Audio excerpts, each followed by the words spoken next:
오늘 우리에게 주시는 하나님의 말씀은 열왕기하 4장 38절에서 44절까지의 말씀입니다.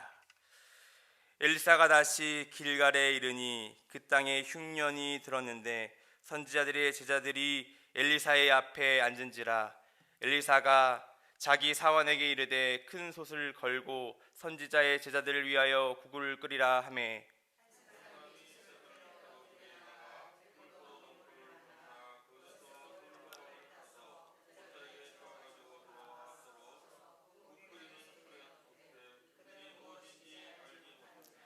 이에 퍼다가 무리에게 주어 먹게 하였더니 무리가 국을 먹다가 그들이 외쳐 이르되 하나님의 사람이여 솥에 죽음의 독이 있나이다 하고 능히 먹지 못하는지라.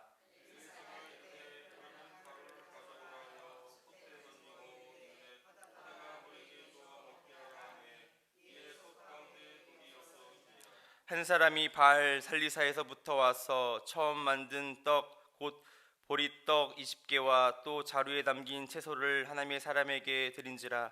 그가 이르되 무리에게 주어 먹게 하라.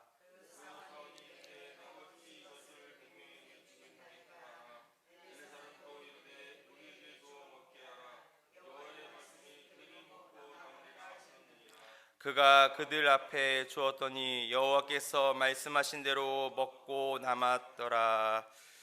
아멘. 오늘도 말씀을 통하여 우리에게 다가오시는 그 하나님의 마음을 깨닫는 은혜가 있으시길 바랍니다. 우리가 매일같이 열왕기하의 말씀을 함께 묵상하고 있는데요. 오늘 본문 말씀을 나가기 앞서 열왕기 상에서 열왕기 하에 이르는 큰 줄기에 대해서 먼저 나누길 원합니다. 우리가 그 스토리마다 그 안에 담겨진 그 기적의 내용을 알아가는 것도 중요하지만 열왕기상 그리고 열왕기하 이 책이 어떠한 큰 줄기를 따라 흐르고 있는가라는 것이 이해하는 것이 가장 중요합니다. 각 본문이 주는 그 교훈도 중요하지만 그 속에서 전체가 흘러가는 그런 흐름이 중요하다라는 것입니다. 열왕기상의 이야기는 주로 누구의 이야기가 등장하고 있습니까? 바로 열왕기상에서 시작해서 말씀드렸다시피 이 왕들의 이야기가 나오고 있습니다. 남유다의 왕 그리고 북이스라엘의 왕이 갈라지고 자신들의 이권과 욕심을 바탕으로 왕들의 통치의 이야기가 담겨져 있고 있습니다. 그런데 그들의 모습은 한결같이 어떠한 모습으로 결론이 나고 있습니까? 모두가 다 실패한 결론으로 맺고 있습니다. 실패의 샘플들이 나열되고 있는 말씀이 바로 이 열왕기상의 역사인 것입니다. 그들이 주로 빠졌던 죄성이 무엇입니까? 바로 우상숭배와 그리고 황금만능주의에 빠져서 하나님을 배신하는 그런 역사가 담겨져 있습니다. 그런데 면밀히 살펴보면 누가 그 왕들을 요구해서 세워졌습니까? 바로 백성들이 요구해서 세운 왕들인 것입니다. 가시적으로 보여지는 왕이 있어서 우리를 통치해 달라고 백성들이 요구한 것이죠. 그런데 그 왕들이 열왕기상에서 어떠한 모습으로 나타나고 있습니까? 그 우상 숭배에 빠져서 하나님을 저버리고 쾌락과 탐욕의 길로 가고 있습니다. 이것이 바로 열왕기상의 큰 흐름이라고 한다면, 그렇다면 열왕기하에서의 어떠한 물줄기를 가지고 흐르고 있을까요? 그 내용들을 살펴보면 백성들이 기근으로 또한 가난과 궁핍함으로 어려움을 겪는 그러한 모습을 보고 있다는 것입니다. 여러분, 이것이 무엇을 의미합니까? 하나님께서 백성들에게 이렇게 깨닫게 하시는 것입니다. 너희들이 그토록 요구했던 왕이 너의 그 삶을 책임져 주더냐? 답은 당연히 아니라는 것이죠. 그래서 왜 열왕기하에서 이러한 기적의 내용들이 등장하는가 하니 결국 이 이야기를 하고 싶은 것입니다. 너희들이 구했던, 의지했던, 절대적으로 여겼던 그 보이는 세상의 왕들이 너희들의 그 먹을 것과 입을 것과 살 것을 책임진 것이 아니다. 너희들의 궁극적인 그러한 책임자는 바로 여호와 하나님이시다. 바로 이것을 깨닫기 위해서 오늘 이 물줄기가 흐르고 있다는 것입니다. 하나님께서 너의 삶에 모든 것을 공급하신다라는 것을 깨닫게 하시고자 이처럼 열왕기하에서 기적의 사건들이 등장하고 있는 것을 믿으시길 바랍니다. 오늘 본문 말씀도 결국 그 이야기를 하고 싶은 것입니다. 그 기근과 굶주림 속에서 하나님이 백성들의 모든 것을 채운다, 하나님만 바라보라 라는 것을 깨닫게 하고 있는 것입니다. 이러한 열왕기상과 열왕기하의 전체적인 이러한 강줄기, 이러한 물줄기를 인지하시고 오늘 말씀도 또한 열왕기하의 앞으로의 남은 이 말씀도 깊이 깨달으시는 귀한 은혜가 있으시길 바랍니다. 오늘 말씀으로 들어가 보도록 하겠습니다. 38절 말씀이죠. 엘리사가 다시 길갈에 이르니, 엘리사가 다시 길갈에 발걸음을 옮기고 있습니다. 여기서 길갈에 하는 것은요, 앞서 열왕기하의 초반에 말씀드렸다시피 엘리야가 이 선지생들을 위하여서 세운 선지동산, 오늘날 말하면요 바로 신학교이죠. 신학교를 보통 선지동산이라고 표현하고 있는데요, 제자들을 가르치고 훈련시키는 지역이 바로 길갈이라는 지역입니다. 그 길갈로 엘리사가 가고 있는데 여러분, 어떠한 일이 벌어집니까? 어떠한 단어가 등장하고 있는 거 아니? 이 흉년이 들었다라고 오늘 말씀은 이야기하고 있습니다. 너희들이 요구했던 그 왕이 이 흉년을 어찌할 수 있더냐라는 그 이야기를 계속적으로 성경 기자는 말하고 있는 것입니다. 너희들이 세운 이 세상의 왕은 이 기근과 흉년의 문제도 해결하지 못하는 무기력한 왕이다라는 것을 내포하고 있는 것입니다. 계속적으로 말씀을 이어나갑니다. 38절 후반절 말씀이죠.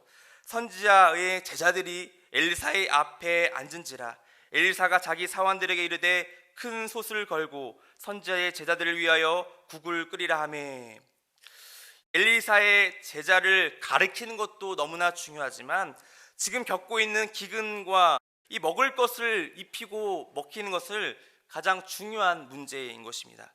열왕기 4장의 말씀에서도요, 과부와 그 기름병의 사건에서도, 그리고 수냄 여인의 그 사건에서도 보았듯이 이 흉년과 기근의 문제가 계속적으로 이어지고 있음을 보게 됩니다. 이처럼 열왕기하의 시대에서는 이러한 어려움을 겪으면서 세상의 왕이 아닌 하나님의 존재, 우리의 진정한 왕이 되신 하나님을 드러내 보이고 있다는 것입니다. 여러분, 우리가 살고 있는 이 시대에도 열왕기하의 이 시대처럼 영적인 이러한 흉년의 시기를 보내고 있습니다. 무슨 말인고 하니, 먹을 것이 없어 굶주리는 것이 아니라, 마실 물이 없어 어떠한 갈증을 느끼는 것이 아니라, 우리는 영적인 배고픔과 갈등의 이 목마른 세대를 살아가고 있다는 것입니다.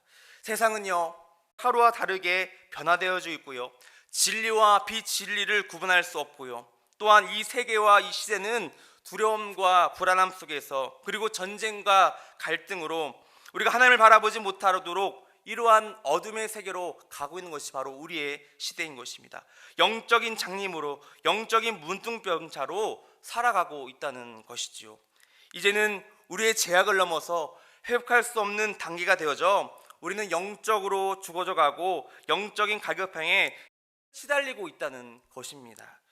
오늘 말씀을 통하여서 오직 우리의 영적인 배고픔과 갈급함을 해결할 수 있는 분이 여호와 하나님 한 분뿐임을 여러분 믿으시길 바랍니다. 계속적으로 말씀을 보게 되면 엘리야는 큰 솥을 걸라라고 이야기하고 있습니다. 함께하는 이들이 꽤 많이 있었던 것 같습니다. 그런데 39절 말씀입니다.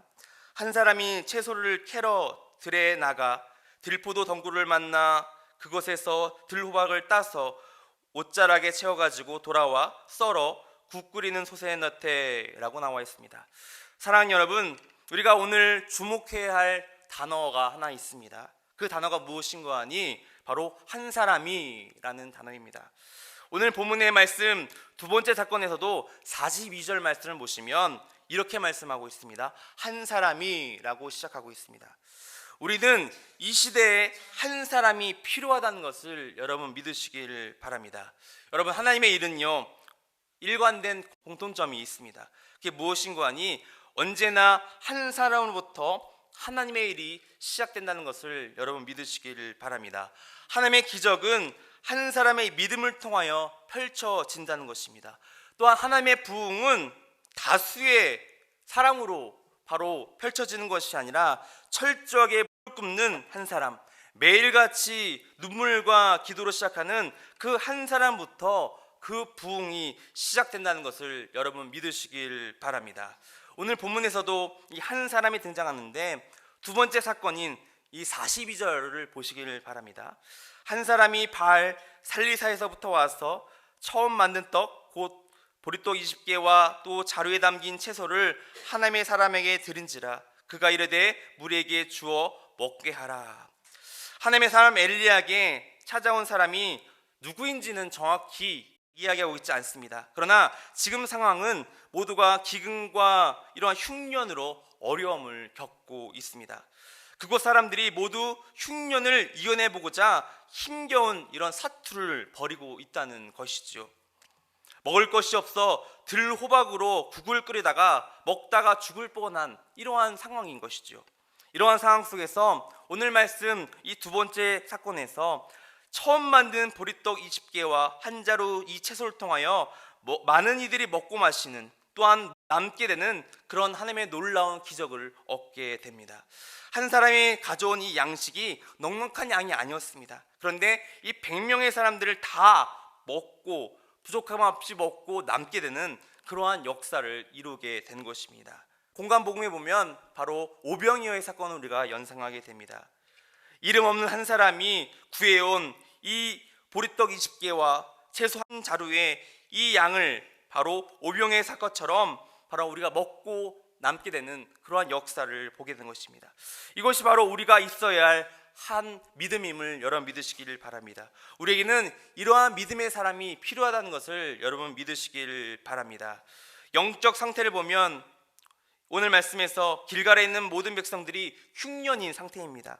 먹을 것이 없어 배고프고 마실 물이 없어 갈증이 심한 상태인 거죠. 그러나 길갈에서 어느 누구도 이 문제를 가지고 엘리사에게 찾아가는 사람이 없었습니다. 그런데 오늘 말씀에는 이름도 등장하지 않은 이 한 사람의 이 헌신과 믿음을 통하여 오병이어 사건처럼 많은 이들을 먹고 마시게 또 남게 되는 이러한 역사가 벌어지게 된 것입니다.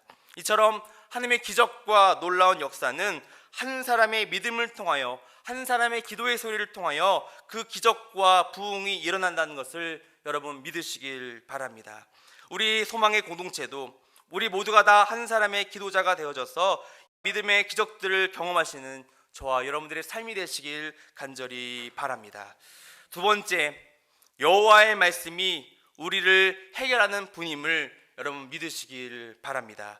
42절 본문의 말씀을 보시면 한 사람이 엘리사에게 처음 만든 그 떡과 채소를 통하여서 엘리사는 그것을 사람들에게 나눠줄 것을 또 먹일 것을 이야기하고 있습니다. 그때 사환이 이렇게 이야기하죠. 내가 어찌 이것을 100명에게 주겠나이까 라고 말씀하고 있습니다. 그런데 엘리사는 거듭 무리들에게 주어 먹게 하라 라고 명령하면서 43절에 엘리사는 여호와의 말씀이 그들이 먹고 남으리라 하셨느니라 라고 엘리사는 선포하고 있다는 것입니다. 우리의 삶을 먹게 살게 하는 것은 여호와의 하나님의 말씀이며 또한 하나님께서 그 말씀을 통하여 우리의 먹고 사는 문제뿐만 아니라 영적인 삶을 채우시는 그 하나님이라는 것을 여러분 믿고 나아가시는 우리의 삶이 되시길 간절히 바랍니다. 이제 말씀의 결론입니다. 엘리사가 그의 제자들에게 준 떡은 장차 하나님의 아들 예수 그리스도께서 주실 자신의 몸을 상징하고 있습니다. 그 떡을 먹는 사람은 영원히 살게 되는 것이죠. 허물과 죄로 죽은 인생이 사는 바로 이러한 기적을 우리가 맛보게 된다는 것입니다.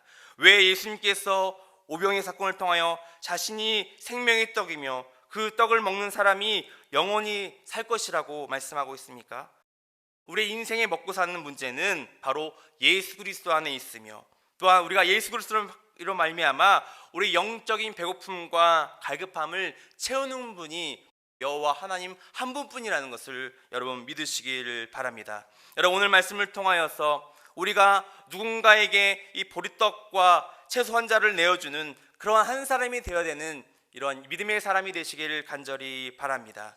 그 사람을 통하여 하나님의 역사와 부흥이 시작될 것이고 또한 우리 여호와 하나님의 말씀이, 그 거룩한 하나님의 말씀만이 우리의 영적인 갈급함과 영혼육을 책임지는 그러한 삶의 문제를 책임진다는 영적인 진리임을 여러분 믿으시길 바랍니다. 여러분, 오늘 말씀을 통하여 세상의 왕은 우리에게 이런 영적인 공급함과 이러한 육신의 모든 필요를 채울 수 없지만 우리의 모든 것을 채우시는 분은 여호와 하나님 한 분뿐이라는 것을 깨닫고 더욱더 그 하나님을 더욱더 믿고 나아가시는 저와 여러분들의 삶이 되시길 주님의 이름으로 기원합니다.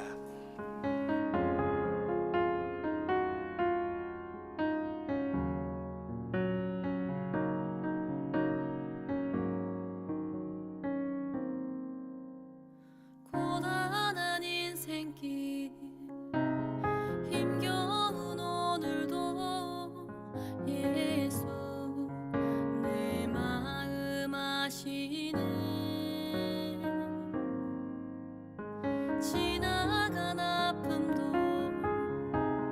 마주할 세상도 예수 내 마음 아시네.